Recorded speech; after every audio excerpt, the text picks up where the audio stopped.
I would say the main thing to come out of that, although I guess technically it didn't actually come from the GM meetings, it came from Dan Hayes talking to some sources close to Byron Buxton, I think is how he phrased it in his article. But that Dan had an article now, 2 days ago, I guess, that basically the premise of it was sources close to Byron Buxton say that while he's still loyal to the Twins and he still wishes to spend his entire career in Minnesota, he has reached the point where he feels like if they continue to tear down the team and go lean further into a rebuild, right, they might break his loyalty. They might push him to the brink, basically, which is something. He might consider waiving his no-trade clause. Yes, right, to specific teams, and then everybody starts speculating about Atlanta, which especially one of his best friends, Tommy Watkins, just got hired by the Braves after leaving the Twins and all that stuff. Although they have a pretty damn good center fielder in Willie Harris. Yes, they do. Michael Harris? Willie Harris? Michael Harris, I think. Anyway, they have a good center fielder. Yes. Doesn't matter who he is. My dumb brain just knows he's a good center fielder. So I know you guys then asked Falvey about that to some extent. Now he's pretty limited in what he's going to say, but we've kind of talked about this. I mean, we've talked about this for years, but really since the trade deadline, or even leading up to the weeks leading up to the trade deadline, Buxton has been so steadfast, publicly, privately, whatever, in saying, I love it here. I do not want to leave here. And what we had talked about down the stretch, and even at the beginning of the offseason, was like, they seem almost like intent on like testing his loyalty. Do you know what I mean? Yeah. It's like, if you just cheat on your spouse over and over, no matter how loyal they are, at some point they're going to go, this is not great for me. There's probably someone who could treat me better than this. And I'm not comparing that necessarily, but I hope nobody would blame him at that point. And I know there are some Twins fans who are like, I honestly think maybe he should do that at that point. And but I think the point that Dan tried to get across, and again, it was people speaking kind of for Buxton. Right. It wasn't Buxton. Yes. But the idea was, if they don't trade further veterans, Pablo Lopez, Joe Ryan, Ryan Jeffers, etc., then Buxton's fine. Then he's loyal. Which, by the way, that's debatable if he should even feel that way. Because I don't think this team is going to be very good for the next couple of years, and he's 32. But his point, it seemed like, was, well, if we're at the point now where you then turn around and trade the two good starting pitchers on this team, and the payroll goes to $75 million or something, why do I want to end my prime here? Like, why do I want, or end my career here? And I don't blame him for that. But when you're running the team in a way that pushes your homegrown, beloved, extremely loyal superstar, potentially player to the brink of that, where it's like that's even a thing that's in his mind, that really sucks. I mean, he's no different than how Twins fans feel about this team at this point. Yes, and so a lot of what you asked Falvey, or what you guys asked Falvey, it was what? You, Dan, Bobby, who else was there? That was it. Okay. The three amigos, as I call them. That's right. The three wise men. That's it. Three schmucks. What else cool? The three something. Anyway.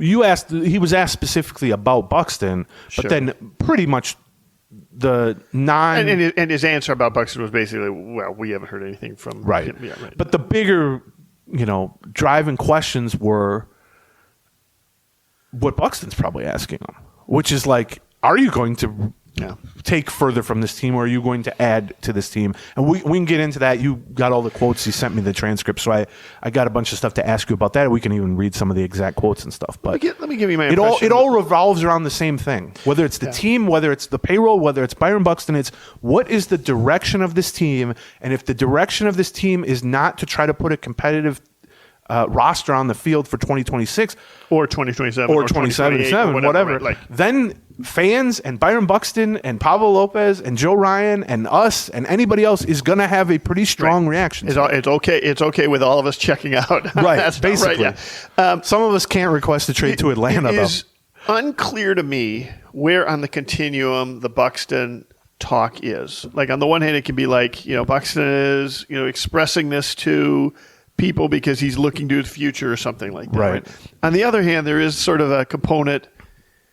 It can be as simple as, you got a bunch of coworkers around and griping about the company, and maybe you're even more likely to gripe about that company when you're talking to another employee that's griping about the company. Well, and it doesn't even have to be some active thing on behalf of Buxton. That's not really what I know to be his personality, and I think the answers Falvey gave didn't indicate that it's like an ultimatum. No. I think it could be as simple as Buxton basically being in touch with Falvey more than most players, obviously, and Falvey probably telling him a lot of the same things he said publicly to us or to you, whatever, which is, I don't quite know what the direction is going to be. I need to hear that.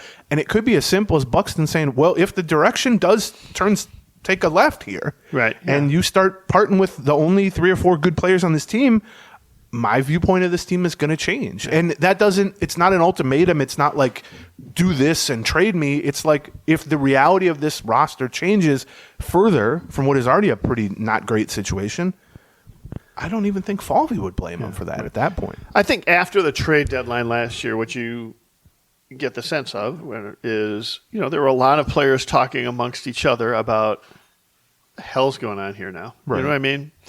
And I wouldn't be shocked if there was a lot of media talking amongst each other saying the same stuff. Listen, there's a lot of players commiserating, for lack of a better word, about what's going on. And so, as players are commiserating and Buxton is in the room or talking to somebody and then somebody's expressing God, I don't even know what they're going to be doing anymore. Blah, blah, blah, blah. Does Buxton say, yeah, I don't know either. Like, I'm not sure, what. It could be that simple as to what it is. I get the sense it's closer to that end of the continuum than it is to Buxton actively going out there and trying to that. And that's what Dan. I would encourage people to go read Dan's article too. I agree. There's more nuance than we're describing here. We're not going to read it, but that was basically what he got across, which is Byron's fine. Byron loves it here. In an ideal scenario, Byron would like to play his entire career. That hasn't changed. But if the surroundings change, if the circumstances of this team get demonstrably worse, well. Yeah, it's a hot topic, not because of necessarily what is going on behind the scenes as much as it is because it's about Buxton and the Twins. Well, and, you know what I mean? And because they are unwilling or unable to say, we're not trading away more guys. Right, yes, which was, by the way, the topic of Tuesday's entire breakdown with Jamal. You say that once to the 1,000 versions of that question you've been asked over the last 2 months, and it ends this whole thing. Right. If you go, well, we're not trading that. We're keeping this core with Buxton. And it's like, well, that's a non-story. The other thing, Buxton also had a rough it's been a rough few days maybe for Buxton, which he lost out on $3 million yesterday. Oh, wow. Because he finished 11th in the All-Star voting. Wow. 2 points. That surprises. It surprises me he didn't make the top 10.